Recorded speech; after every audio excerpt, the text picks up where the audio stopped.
Hello and good morning from Sydney International Airport in Australia. My name is Avgeek from the Aviation Economist, and today I'll be flying to Thailand, the first part of my 4-leg journey back home to Canada. Now today's flight is super special and I'm super excited because not only I'll be travelling first class, I'll be on Thai Airways 747-400 Queen of the Skies. Now being the Avgeek I am, I got to the airport slightly early, not exactly 3 hours prior to departure, and the check-in gates were still closed. However, the wait was short-lived, and as a first-class passenger, check-in was seamless and fast.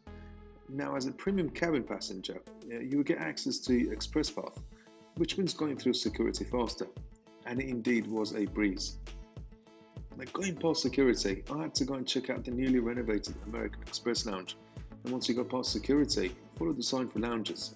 You will have to take the escalators downstairs for Amex and Emirate lounges, while others like Air New Zealand and Singapore have the lounges upstairs.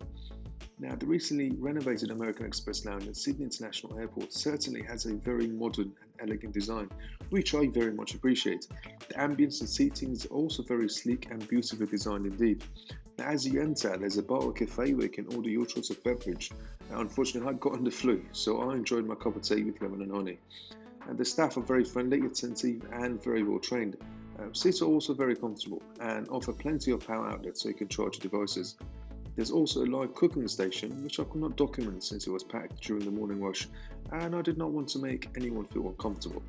I have to say that I was a little disappointed with the lounge. As an Avgeek, I really love to have a good view of the tarmac while enjoying the lounge. While at the Amex lounge, the best view is the arrivals corridor, which is front behind the glass walls. Regardless, the new lounge is very beautifully designed, and I very much enjoy the service and the food. Now, I took this flight toward the end of November and certainly did feel the holiday vibes at the airport. As you can see, the lightings and decor were elegantly designed, which is something to be appreciated. From here, it was time to head to the gate. Our flight was from gate E63, which meant a little longer walk. There are plenty of shops though, and you can explore if you have the time to kill before your flights or do some last minute shopping. Although given the prices, I won't give it a second thought. Now, to give you a little background, Thai Airways currently operates a total of 8 747s, mostly on international routes in Mumbai, Munich, Seoul, Sydney and Tokyo Haneda. However, Thai also operates its popular domestic route from Bangkok to Bali with the 747. My flight today from Sydney to Bangkok was TG476 and was operated by a 16-year-old 747. Of course, I was early at the gate as well and found the boarding queues to be very disorganized and chaotic. But I'm glad the wait wasn't too long and I quickly made my way down the bridge to board the Queen of the Skies. Super excited for this one. Now, the first class cabin on Thai 747 is made up of 9 seats, 6 window seats and 3 middle seats. Now, part of flying is enjoying the views, at least for me, so I highly suggest you get in the window seats and not end up sitting in the middle ones. Now, as you can see, the seat is very spacious and guaranteed you won't be running out of storage space. Once on board, you will find a miniature kit, a little cute box of chocolates and Thai Airways signature flower waiting for you on the seats. The cabin crew were also very quick to offer warm towels, which is very steaming hot still. And at the front there's a storage space where you will find a couple of in-flight magazines. Of course, the wooden table that comes out and is adjustable if you wish to move out of your seat while having food. There's also the remote control for in-flight entertainment and plenty of storage further up towards the seat with USB and power outlets to charge your devices. Now, the screen also gives you quick access to a set of seat settings.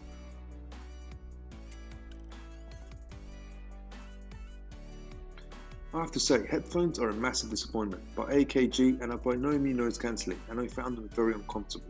The amenity kit is designed by Porsche, which I did unboxing for later at home. It includes a total of 8 items usually found in amenity kits, nothing spectacular, and it looks more like a business class amenity kit, certainly nothing special. Thai Airways also provides pyjamas in the first class cabin, which I have to say was very comfortable and warm during the flight, so that's a good plus for Thai Airways. Now, having a quick look at the menus before taxi and takeoff, of course, it comes with plenty of introductions by managers, a rather limited list of wines, but a satisfactory in-flight food menu.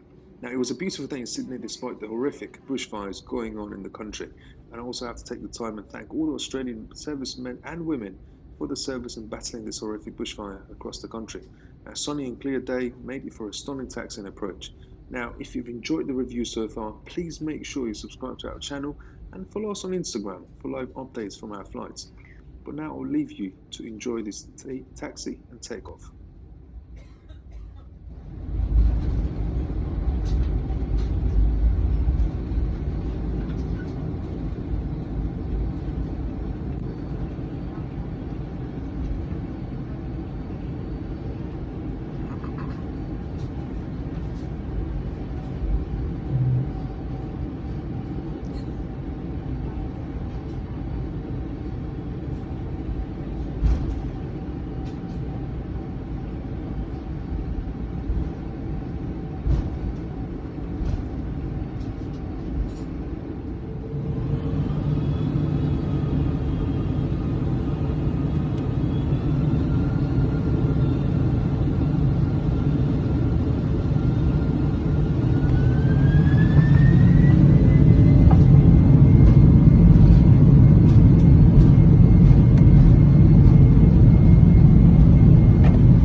Roughly 15 minutes after departure, it was time for the welcoming drink and snack. Since I had to flee, for me it was some very tasty guava juice with a fruit platter and some walnuts. You might be asking, where's the caviar? Well, caviar was indeed served, but it's really not my cup of tea, so I decided to wait just a little longer for my lunch. But the first meal service was very pleasant indeed. The starter was cold salmon with shredded radish and pineapple, accompanied by a bread basket and a whole baked garlic. As you can see, I really enjoyed the salad, and I also really liked the carrot soup served after. It was rich and seasoned just right. Enjoying some of the view from Northern Australia got me hungry, and it was time for a mix of vegetable and green chicken curry with some jasmine rice and flatbread. I have to admit, the main dish was super delicious and full of flavour. Good job, Thai Airways. After enjoying some fruit and cheese, it was time to take a little nap, as I still had a very long journey back home.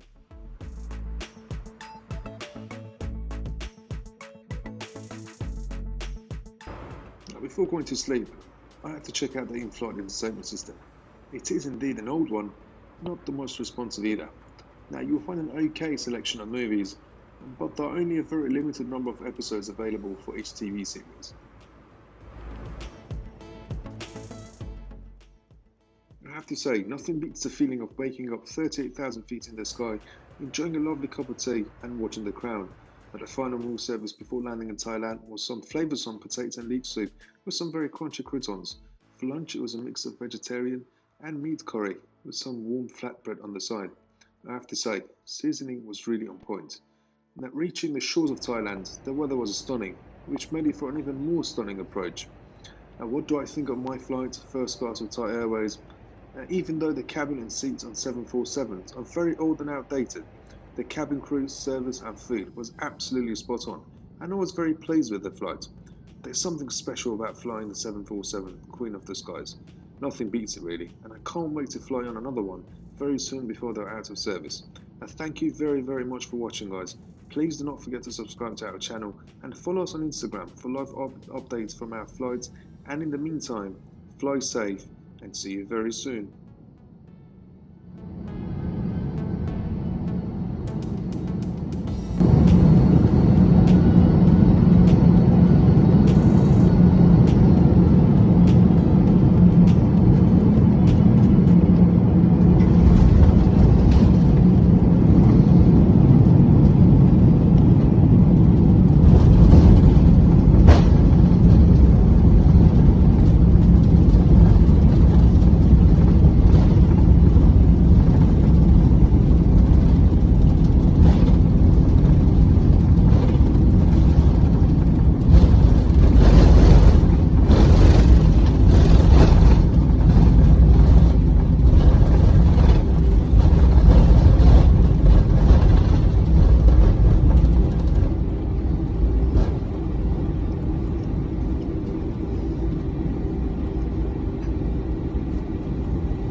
Ladies and gentlemen, we have now landed at Seoul Airport. For your safety, please remain seated with your seatbelt fastened until the aircraft comes to a complete stop and fasten seatbelt sign has been turned on.